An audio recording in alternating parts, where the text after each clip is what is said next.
Good evening, everyone. All right, we are good to see everybody. Hello, How you doing? how are you? Wonderful. Good to see you, Shantae. Natalie, good to see you. John, good to Nice see to you. see you. Steve Barkle, good to see you. All right. Chief Ravella, good to see you. How are you? All right, we're going to get. Mr. Chair, I believe I'm not a member of your committee and your, No, you're not, but that doesn't stop us I don't from. know if you're going to be able to move your business along here. Oh, here we go. Allie just joined, so we can move. We can move along.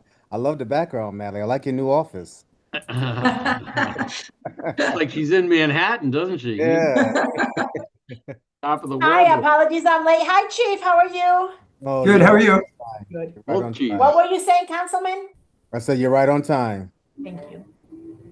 Oh, Any chance we could take the last item first? I apologize, but I cannot stay long and um, no, it's fine. If no objections, Councilwoman Rosado, you No want to go out of objection. order? Okay, perfect. All right, let's get started. All right, good evening, everyone. Would like to call this Quality of Life and Public Safety Committee meeting to order for today, Thursday, October 9th, 2025. Virtual committee meeting, that is. We are streaming live from HPA-TV.org, channel 96, and Comcast on Comcast, and channel 6032 on Frontier.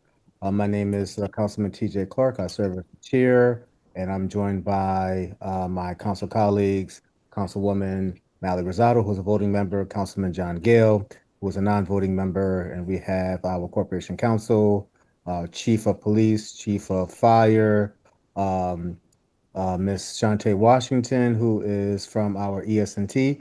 I believe, aren't you the deputy director? Maybe not yet. Maybe not yet. But we are going to go out of order, and we're going to start with item 2.4, Mayor Amalampalam with a company resolution authorizing the city to lease office space from NHAH to LLC to establish a Northeast District Police, Hartford Police Office at 127 to 133 Martin Street. And with that being said, I'll call Chief Ravella or anybody else from the HPD that wants to speak to this resolution.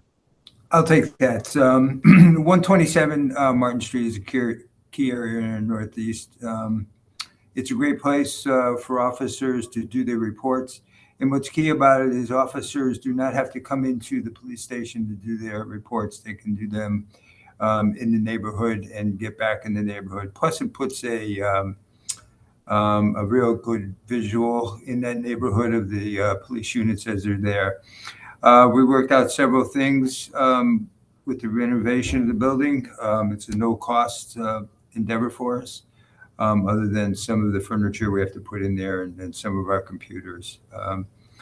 So it really puts a foothold in that neighborhood where folks can come up and walk up and talk to an officer, or we can respond to calls far easier than sending them from the police department. Question, sir? I don't have any questions. I think it's a good location. Um, I also think that is within the heart of the Northeast community, what has been going on for um, a month or so with just the activity. I think is a good presence for the PD. Any other questions? My council colleagues, Councilman Gale. yeah, I'm just wondering, some of these police substations, they come and they go. And I think this came up a little while ago. We were asking, like, what do we currently have for police substations around the city at this point, Chief? The bigger ones are down towards Trinity College in the south, and then it moves up to Affleck Street, and then over to 127 Martin, if granted. And there's some smaller ones around too, where they're just storefronts where officers stop in. I'd have to get you a list of those. What's key about it is the commanders supervise those substations and the personnel that visit those substations. It's not going to be just available to the community service officers. It's also going to be available to the regular line units that we put out every single day. So in addition to it, it's a great one-on-one communication between officers about suspects they're looking for, addresses they're watching, or even families, or helping families through some crisis, or offering them some sort of services. No, I mean, I think it's a great idea. For all the reasons that you mentioned, and if you could provide the chair a list of current locations that HPD is using for either for CSOs or for as a larger station, that'd be appreciated. Thank you, Mr. Chair. No problem, Councilman. Councilwoman Rosado, you're good? Question. All right, the chair will entertain a motion. I'd like to make a motion to refer this item back to council with a favorable recommendation. And I second that. Motion's been made and properly second to refer this item back to council with a favorable recommendation. Any discussions? Hearing and seeing none, all in favor indicate by saying aye. Aye. Aye. The ayes have it. This item is passed back to council with a favorable recommendation, which will be taken up at our next council meeting at the end of the month, not this one that's coming up on next Tuesday. Next item would be since the Chief Ravella just went, I'll call on item 2.2, presentation from Chief Ravella and HPD. And my apologies to all. I'm going to bow out. I have another a conflict at this point. So Not a problem, Councilman. Good to see you. yes, and likewise to everyone on the screen. Have a great evening. Same to you now. Take care now. Thank you very much. What we're going to show you today is some crime statistics, some gun violence analysis. We have a gun buyback coming up, the successes of C4, the Capital City Command Center. Then we're going to go back a little bit and talk about our athletic league, our explorers, and our cadets. Explain where our recruitment is, and along with our academy. So if we can move along, Sergeant. One more, please. And another. So these are your citywide statistics. Where I point you to is the columns on the right-hand side, the year-to-date, and the two-year column. If you may have read one of the articles in the paper recently, that Connecticut has one of the lowest rates around the country. These are some of the numbers that support that.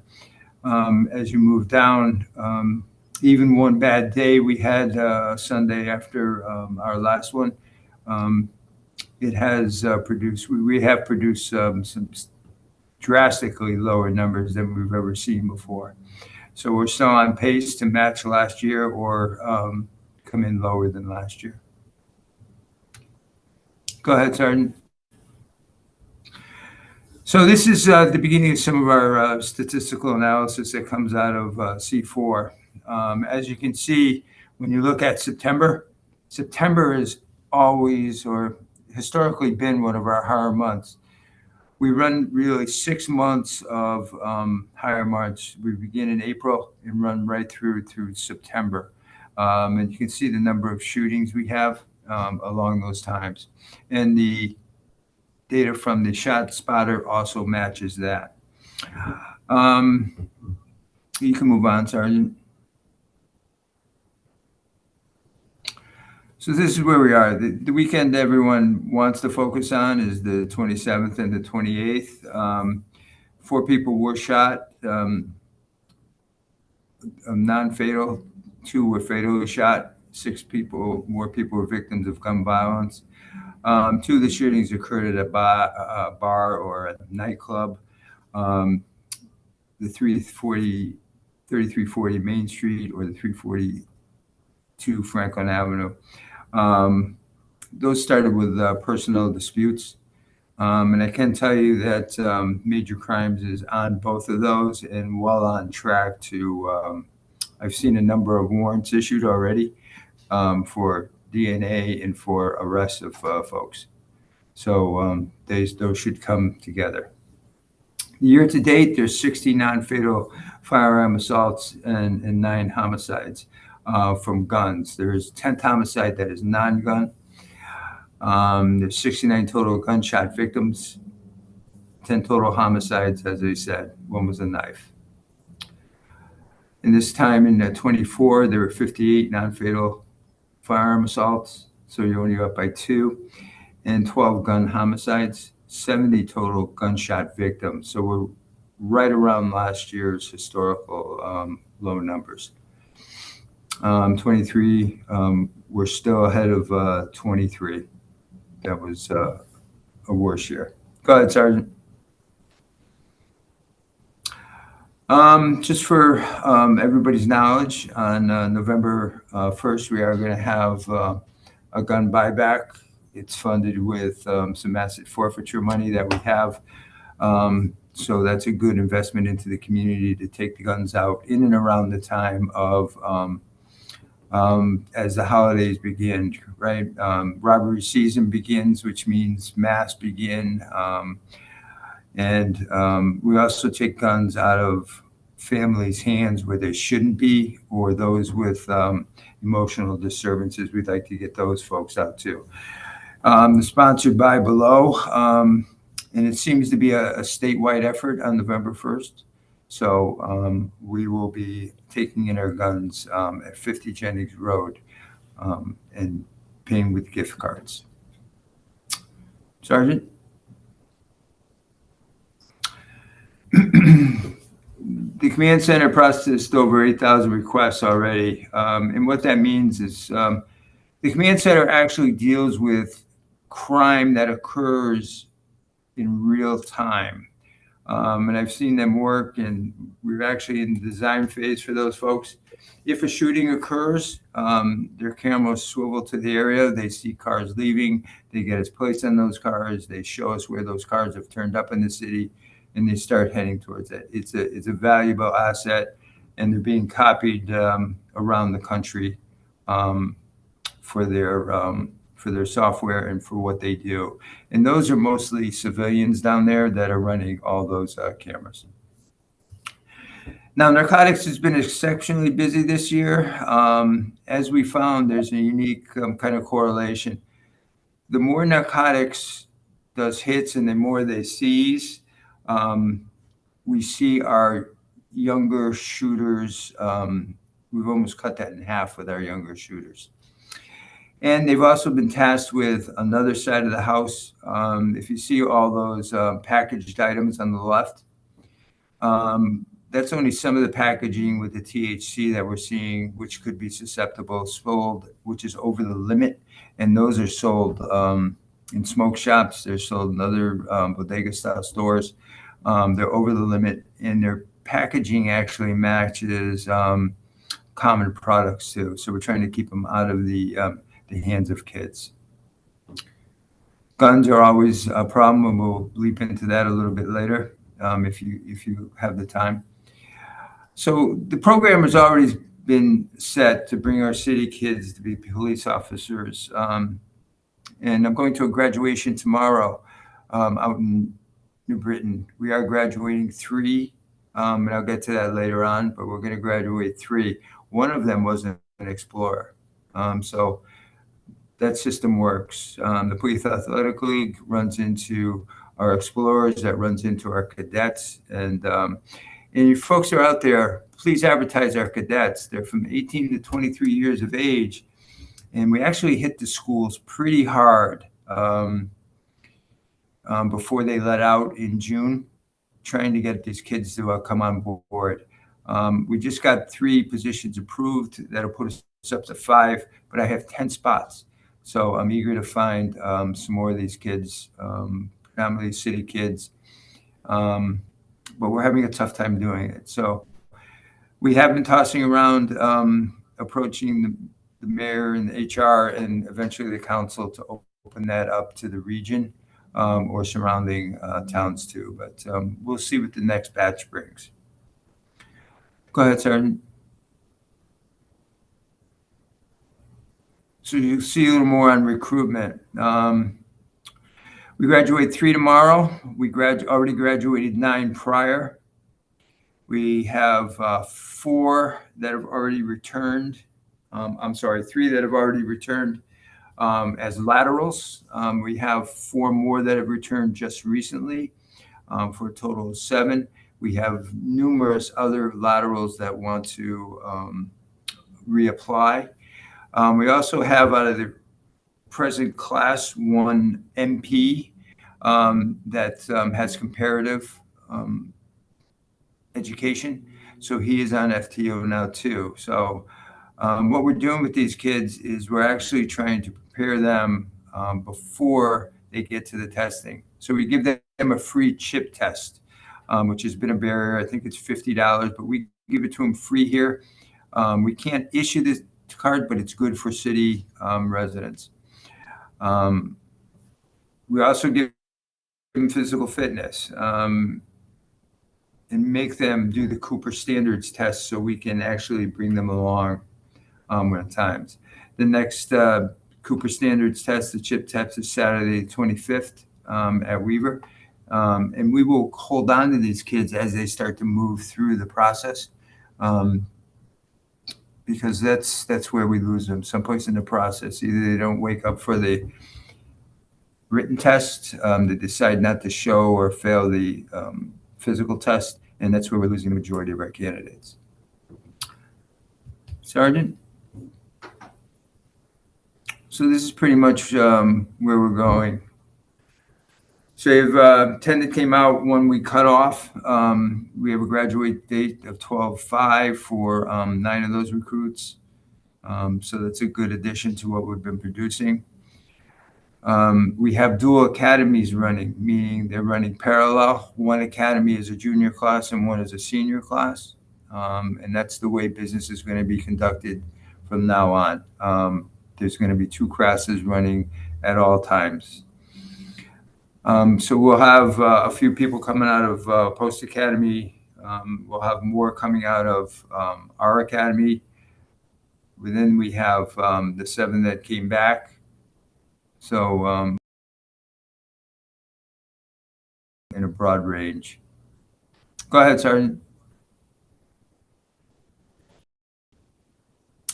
So one of the keys to this has actually been a revamped recruiting effort. So Steve Austin and Lieutenant Antuna still do within the city limits, and they collect people and stay with people and convince them different qualifications. And then outside the city, we went to a more robust technology, and we actually show them what we're doing. Anybody can view these sites. Those are personal calls to those folks that have left us, that want to come back because the grass isn't always greener on the other side.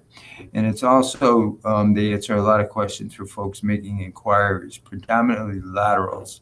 Laterals are the cheapest effort for us because usually when they come in, they're given the standard bank of tests, and their training is much, much shorter than someone else, and their FTO training is shorter. So go ahead, Sergeant. So that's this package. I could take up a lot of people's time. There's a whole gun package that we have that could be lengthy in time, along with our homeless efforts. So there, I'll probably stop and cede my time to the other 2 directors and chief, if you don't mind, Council. Oh, no, that's fine. Thank you for the presentation. Very thorough. You all are putting a lot of work into the community and helping to keep our community safe. I know that weekend was kind of an anomaly taking place on both sides of the city.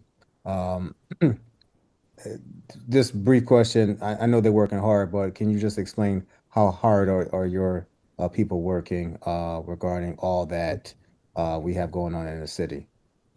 They're working hard. So we're trying to integrate some younger talent into major crimes also. So they are working hard. As you know, the entire police department is working hard. The big events, we're going to have the Hartford Marathon on Saturday. So we're pushing them pretty hard, but they're living up to what they should be. We're sending folks to more training. We're sending folks on temporary assignments, and they like that. Our losses to other departments have really, really slowed down. Okay. And I think one kid just left for Department of Motor Vehicles. Just that's something he's always wanted to do. You can't compete with that. So our order-ins, which were always a real point of contention with their new kids because they like their time. Order-ins have shrunk down to, I think I've had one or two during my tenure. Okay. And the carryovers have only been 3 or 4 carryover shifts. So folks are getting the chance to have some personal time. And that's because, too, that detectives are taking shifts, sergeants are taking shifts. Everybody's starting to take shifts and pitch in. Gotcha. And my last question is, because this always comes up when people stop and they call me, the call time, especially for the low times. I haven't looked at those in a couple months. The response times when I looked weren't that bad for A calls, which are our top priority. B, they start to slip higher, and C, they start to slip also. I usually get that from ES&T, but next time I'll have that for you. Okay. And give you a better idea. All right. Thank you. Appreciate You're your welcome. time, Chief. All right. Anytime. Thank you, sir. Next, we have item 2.1, which is a presentation by Chief Barco in the Hartford Fire Department.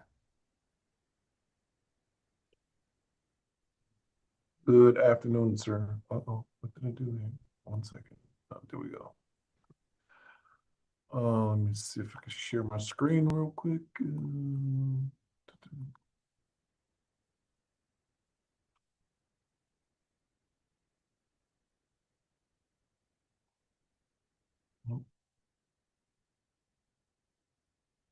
Okay, for the month of September, can you guys see that?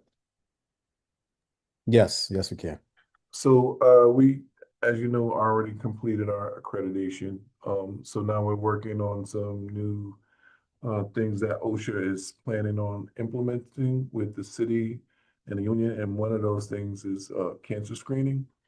So we've already contracted with a vendor. The city was gracious enough to give us about 110,000 to do cancer screening for all of our members, and that should be taking place sometime in January, mid-January. Who's the vendor, if you don't mind me asking? It is, I can send it to you. PB, I believe it's PBM. They have like a giant mobile clinic they can bring in. Okay, because there's another, and I can talk to you about this. There's another vendor that I've been introduced to, and they call it a body scan. Call it body scan. It's by UPS Health, and they'll come in and they do it for firefighters, fire departments, as well as police departments and all public safety, as well. UDI? Is that what it is? UDS Health. Yes. Yeah. I think that might be the one, UDS. The other one is for a hazmat physical, but Got you. I can get the information to you. Okay, and we can trade information. Yeah, they Go ahead. definitely Sorry for the do a interruption. large- Oh, no worries, anytime. That's what I'm here for. So AFG grant is already in process for our firefighter turnout gear. We just completed our driver's test last week, and then we just completed a district chief and a tour commander test, which is the hierarchy of our suppression personnel, the ones that's out on the streets, putting out fires and doing EMS calls. So, as you know, we're currently in contract negotiations. So it'd be safe to say that once that process is completed, we'll more than likely have some folks retiring and have to do another recruit class. For our radio system, we're preemptively testing our mobiles, our portables, and our repeaters to figure out if there's going to be any issues when our infrastructure comes online through ES&T. And then the long-term goals is just, again, succession planning and trying to stay on top of getting new firehouses built and renovated. As you know, they're approximately like average years of age is like 80 years for our firehouses.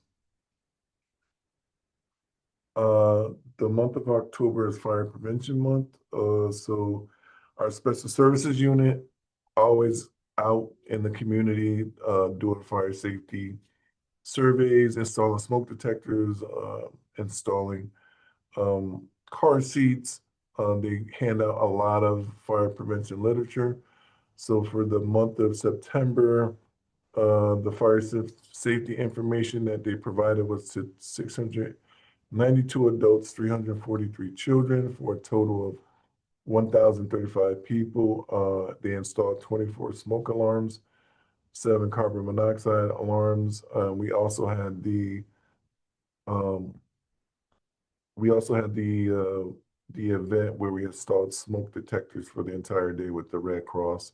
I think the mayor was at the event, and then volunteers from Hartford Healthcare, Trinity, Edna, AMR. So it was a big event last month. Attended 16 community NRZ meetings. Some of the major fires for the month of September was 258 Capon Street, which was a vacant building. That building was being renovated. 35 Linmore Street, no one was displaced in that building. And the fire marshal said it was a mattress fire. And then Farmington Avenue, which was a large apartment building. And they said the porch caught on fire on the 3rd floor.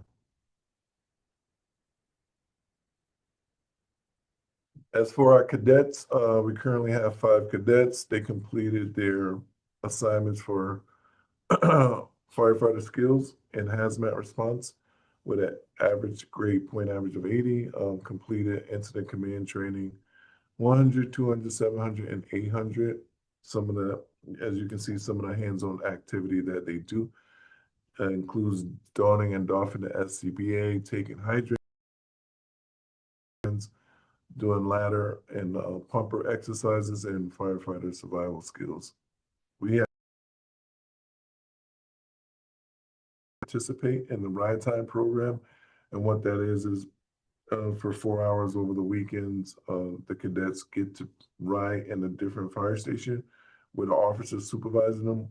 We've issued them turnout gear, so they just go in an observatory capacity and see what we do on a day-to-day basis. We do assign them housework, so they actually stand to watch in each firehouse, and they're assigned housework so they can kind of see what firehouse life is like. So our fire response for the month of September, we hit 100% performance response time.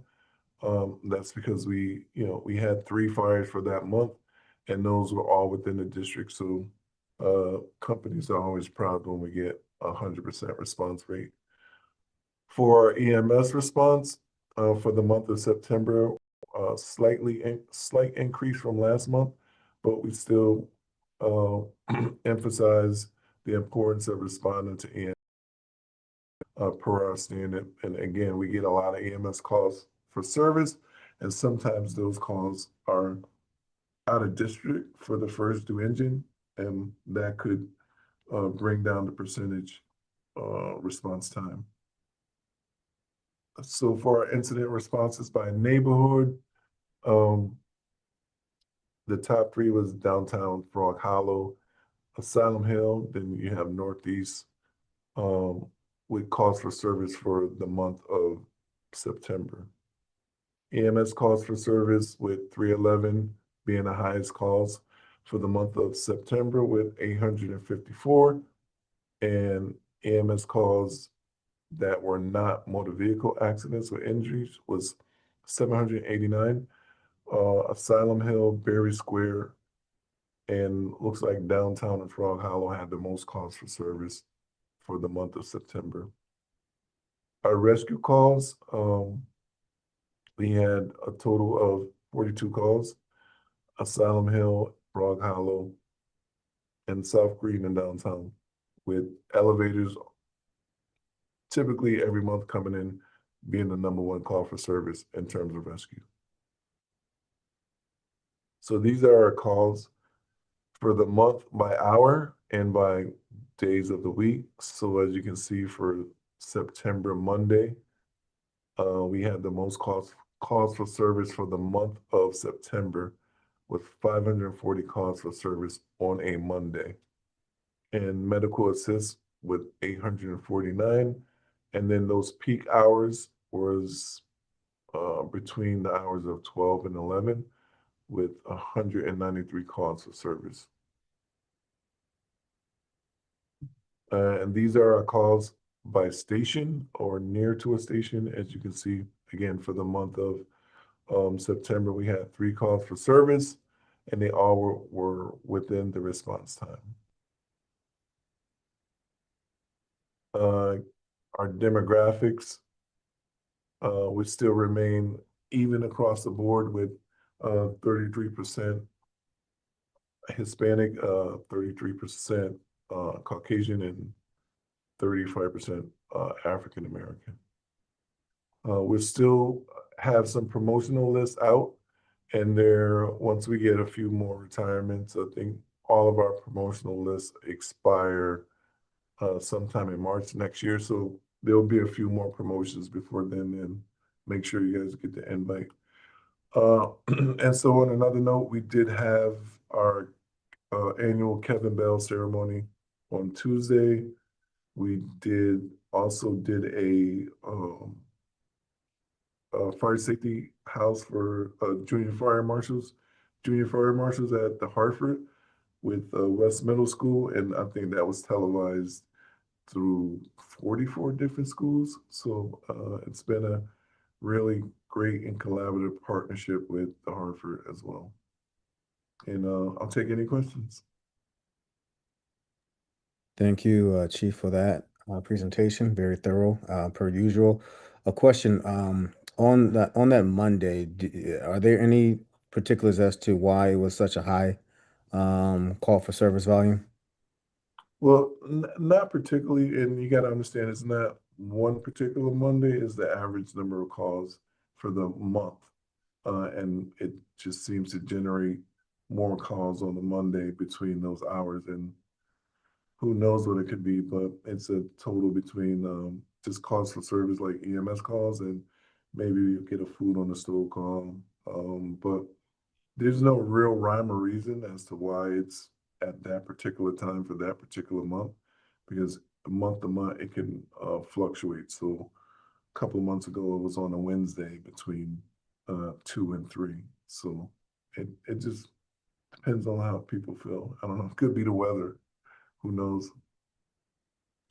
Now, since we are transitioning into the fall and maybe the weather will get cooler, we never know now these days. Would you anticipate calls for service being higher or around the same as people more transition into being inside? They usually pick up around the holidays, like Thanksgiving and Christmas, sometimes New Year's, but in general, they don't pick up as much. We might have a little more fires than we normally would to average out the year. But generally the calls for service don't increase because of the weather. You know, we might see different types of calls for service, but Gotcha. the numbers usually stay the same. And how's the Explorer program doing? Explore program is doing great. We see those guys on Wednesdays once a month, and they're always enthusiastic and excited to, see what we have in store for them next, especially with some of the hands-on training that they do. They really seem to enjoy it. Okay, great. And last question, how are the men and women in the fire department? How are they feeling? They're doing it as good as they can be expected without a contract. So, Yeah. but they continue to do their job admirably every day. So, they're just eager to get that Get that side done. Yep, taken care of, yeah. yep. So I hear. Yep. All right. And we'll leave it at that. Thank you, Okay, Chief, thank you. for your time. Appreciate it as always. Next up, we will have a presentation by Shante Washington of the Emergency Services and Telecommunications. Hello, everybody. Let me Hello. try to share my screen with you guys. Gosh, hold on a minute.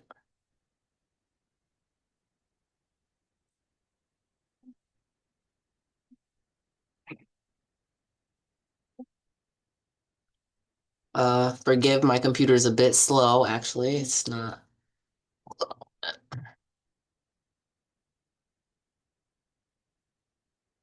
And it's, hold on 1 second. Sometimes it cooperates, sometimes it does not. Hold on a moment.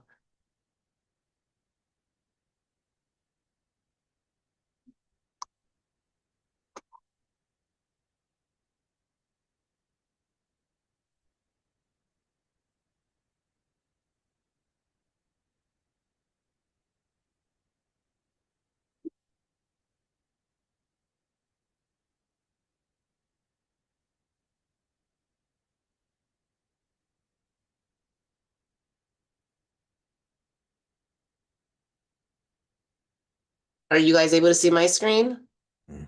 Yes, Or is ma'am. it? Okay. I will start with our staffing update. Public safety, communications supervisors, and management. Our authorized force right now is 8 fully staffed, 2 of which are new hires, 1 promotional, 1 from the outside, and they are currently in training. Our deputy director, there has been a selection made. We're waiting for the COO approval, and it's yet to be announced yet. Emergency telecommunications dispatchers and call takers. Authorized 45. As of right now, we have 20 fully trained dispatchers. We have 4 fully trained call takers. We have 3 that are currently still in training, 1 that will be signed off shortly, probably within the next, I would say, maybe 8 to 10 weeks. We have 2 offers out right now, and we still have 16 vacancies. We have a targeted date of December 1st for our new class. And we will be actually, I'll be doing interviews for the next week or so to prepare for that. In regards to our just our morale, overall staffing remains pretty decent right now. There's no pending discipline at this time and 0 grievances from staff. Our 1716 who we supervise. Now we have some upcoming training. You guys, the most recent, we have one training coming up November 12th and the 13th, and that's our homicide class. So far, we have 31 registered for that class, and that's from other police departments around Connecticut. We're putting some more information out to try to get some more attendees. As you know, these are great networking events, and we actually try to use them for a little soft recruiting, if you will. Sometimes, people may want to come to Hartford when they see what we have going on here. We have the Denise Amber Lee Foundation. We have a class that's going to be in January. We are waiting to put that out and get some more registers. Now we move on to something fun. This weekend actually, Director Cavello will be presenting at the Shackleton's Invitation Only Public Safety Leadership Conference. And this is a conference where we have different people from public safety around, actually, not just in Connecticut, but even from around the country, where they meet up and they discuss a multitude of things. One of the things that Director Cavello is going to be presenting on is a new act, S.725. And I'm going to read it to you guys real fast. I read fast, so I won't bore you too much. Section 3, reporting of public safety telecommunicators as protective service occupations. Congress finds the following. Public safety telecommunicators play a critical role in emergency response, providing medical instruction, gathering life-saving information, and protecting civilians and first responders. The standard occupational classification system is designed and maintained solely for statistical purposes and is used for federal statistical agencies to classify workers and jobs into occupational categories for the purpose of collecting, calculating, analyzing, or disseminating data. Occupations in the standard occupational classification are classified based on work performed and in some cases on the skills, education, and training needed to perform the work. Classifying public safety telecommunicators as a protective service occupation would correct an inaccurate representation in the standard occupational classification, recognize these professionals for the life-saving work they perform, and better align the standard occupational classification with related classification systems. The standard occupational classification system, the Director of Office of Management and Budget shall no later than 30 days after the date of enactment of this act categorize public safety telecommunicators as a protective service occupation under the standard occupational classification system. So this is something that it's not in full effect yet, but this is something that is definitely on the table for public safety telecommunicators. And Director Covello will be making a presentation at the Shackleton conference in regards to this weekend. As you know, it's another opportunity for good networking and possible recruitment, which we always try to use every opportunity for that. Another training that we have coming up is the 5th Annual New England Leadership Academy.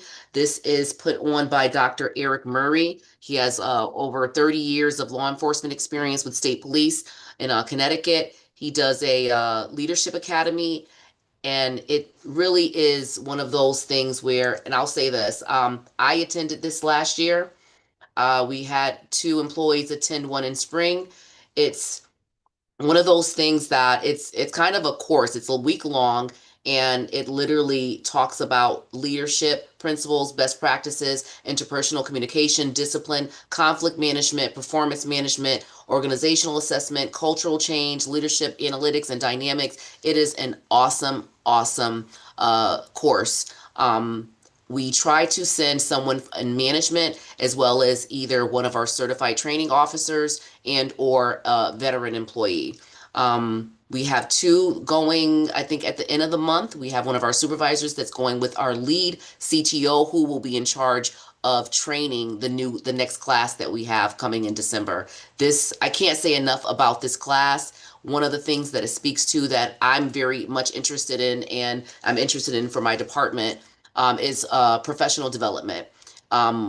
Director Covello and we talk about this probably daily, just about developing the talent that we have and encourage them to be more participant in the work, because as we know, this is not just a job. I don't think any role that any of us play here would classify as just a job. This is, I think that it's a career, not only a career, but a life dedication, because when you're in civil and public service, that you're really dedicating your life to your constituents. So I look forward to hearing, their response on how they take it in when they go to this class. I know that they're going to enjoy it as much as I did. As far as our technology update, our CAD to CAD interoperability with AMR is underway. It is delayed. There's a minor AMR hub issue, so we are still working on that. The radio infrastructure project is scheduled for cutover January 2026 for some technical issues we're having.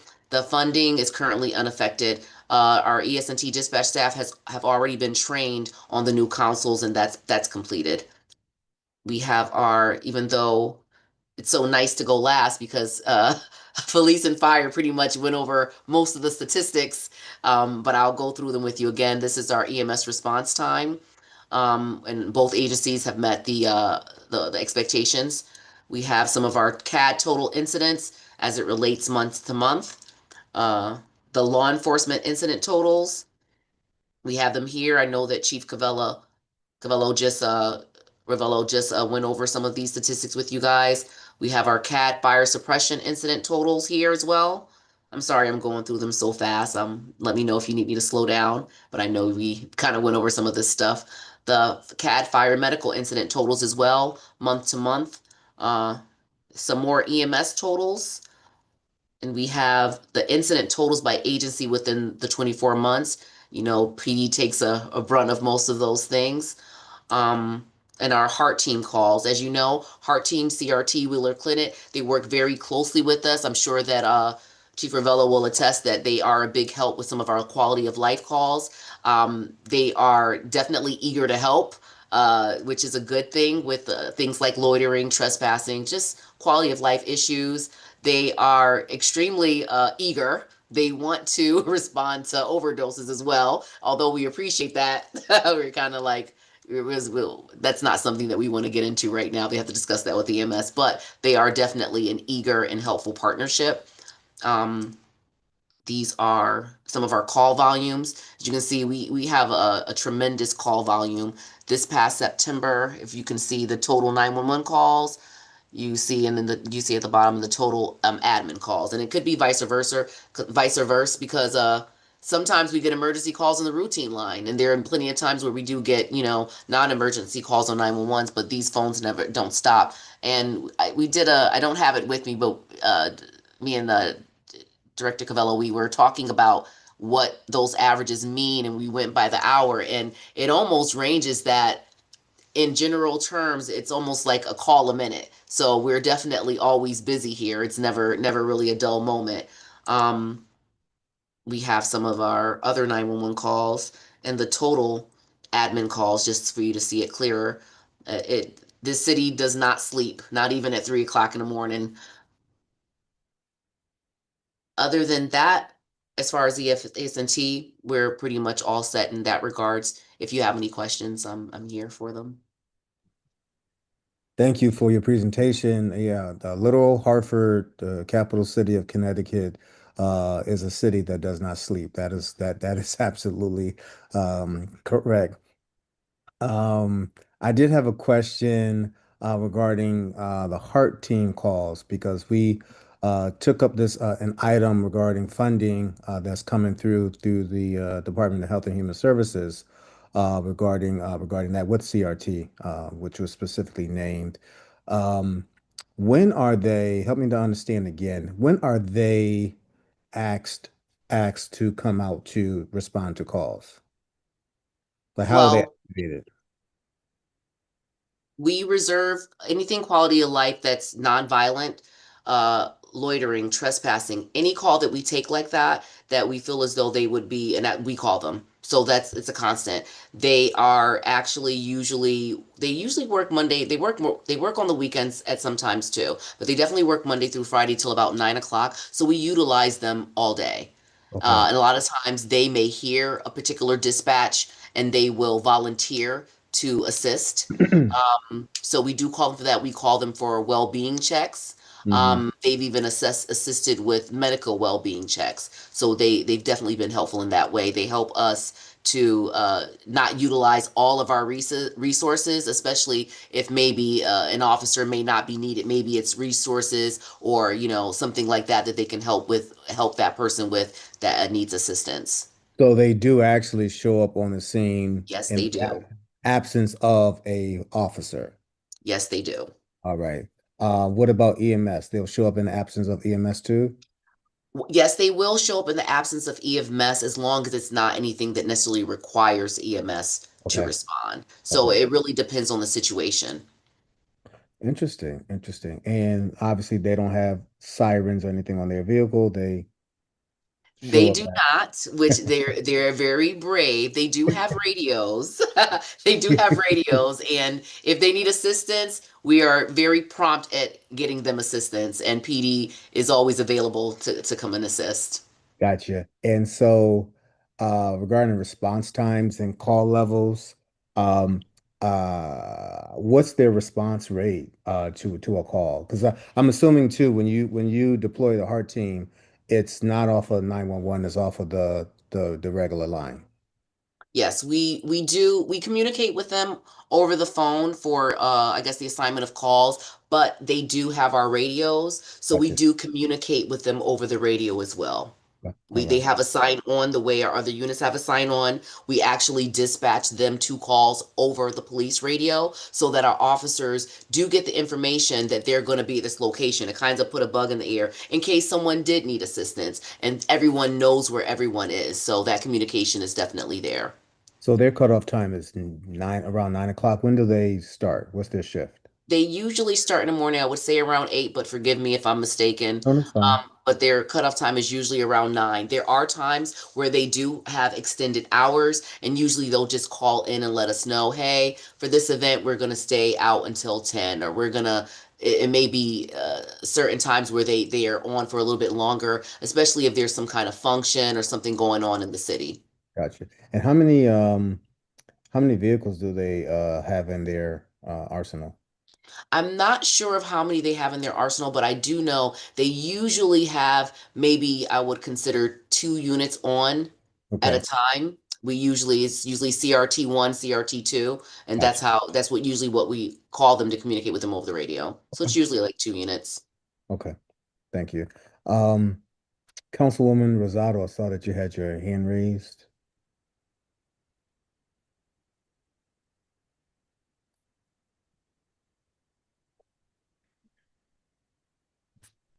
Okay, maybe she's all set. Apologize, I hit the wrong Oh. button. Apologies, I'm not on the screen. I have very low Wi-Fi where I'm at right now. Shantae, what is your job title again? I'm the quality assurance coordinator at this time. Okay. Thank you so much for that. So my next question is, and if Chief Ravella could chime in, this was a question I had for Chief Barco, but he's off the screen now.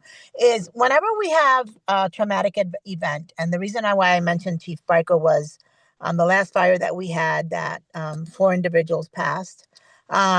Usually with departments, I know that you perhaps offer uh, EAP, but as leaders within your department, do you sometimes think it's just better to bring someone in and talk to individuals? Because let's say we have somebody that you know um, really needs like an employee assistance program or some sort of grieving training or dealing with a traumatic event, but just doesn't want to say, "Hey, I need that." I mean, do you guys work around that? Yes, we have officers that are trained for the debrief after a traumatic incident for officers.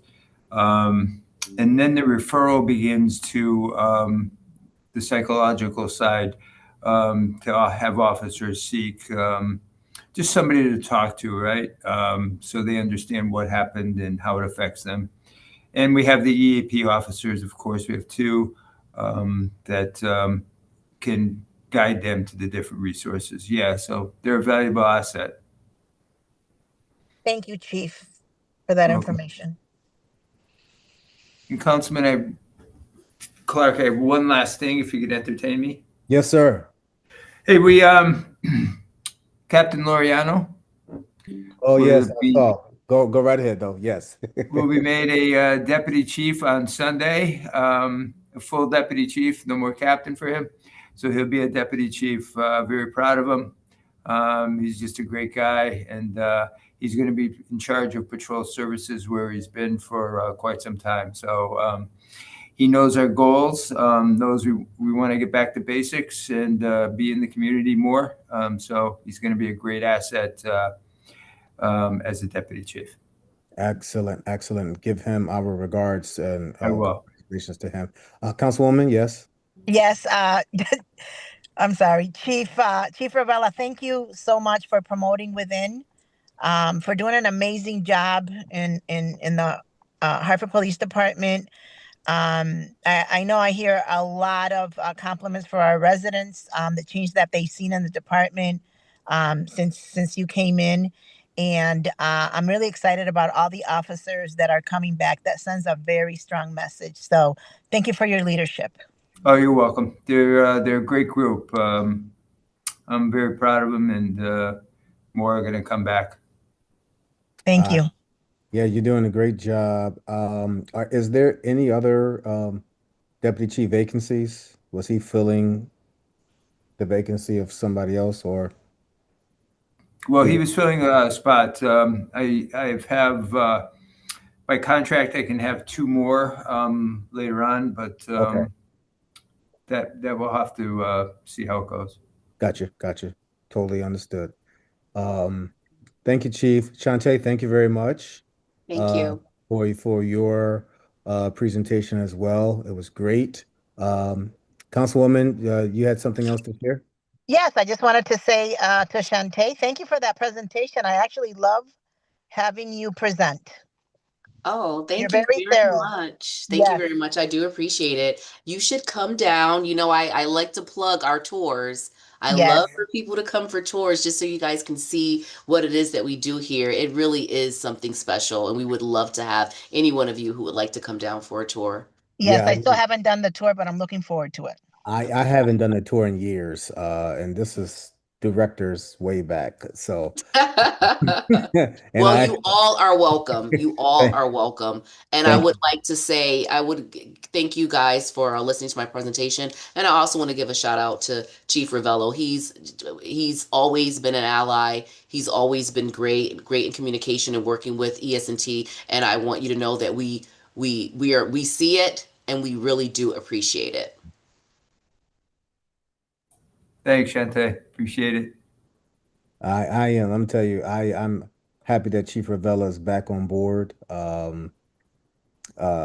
He's the brainchild of so much that we are seeing in far as technology and policy and implementation. And it's I'm glad that he's back. And as we are seeing, we have more and more that are coming back to Hartford Police Department. And so, no pun intended, he's stopping the bleeding that we have been experiencing within the PD. And so. I'm just great. We have a great public safety team. Shantae, thank you very much for being a part of the team as well. And I'm sorry that I called you the deputy director earlier. That had we haven't just it has not been disclosed or approved yet, so we'll see what happens. We'll see what the outcome is. And just know I know absolutely nothing regarding those talks at all. So that was just my assumption. But Wishful think So, you were Mr. trying to be Chair, positive. Mr. Chair, yeah, I don't want to interrupt. That's why I had to say, because I thought she was our deputy. I I'm like, see. I got on there and I'm like, I'm really happy today to hear that. And let's not forget the morale in the HPD department, way Yes, up, yes, way up. Thank you, Chief. yeah. I have not heard complaints, which is great. So I'm very I'm very happy. But thank you very much for everybody's presentation. Thank you for the work that you continuously do day in and day out. And since we have no other business to discuss, this Quality of Life and Public Safety Committee meeting is now adjourned. Thank you very much. Have a good night. Have a great weekend, and go enjoy the marathon if you're going to go downtown or go along the routes. It's going to be a great time here in Hartford. All right. Have a good night, everybody. See Have a ya. good Good night. Thank Right, you. thank you. Bye. Good night.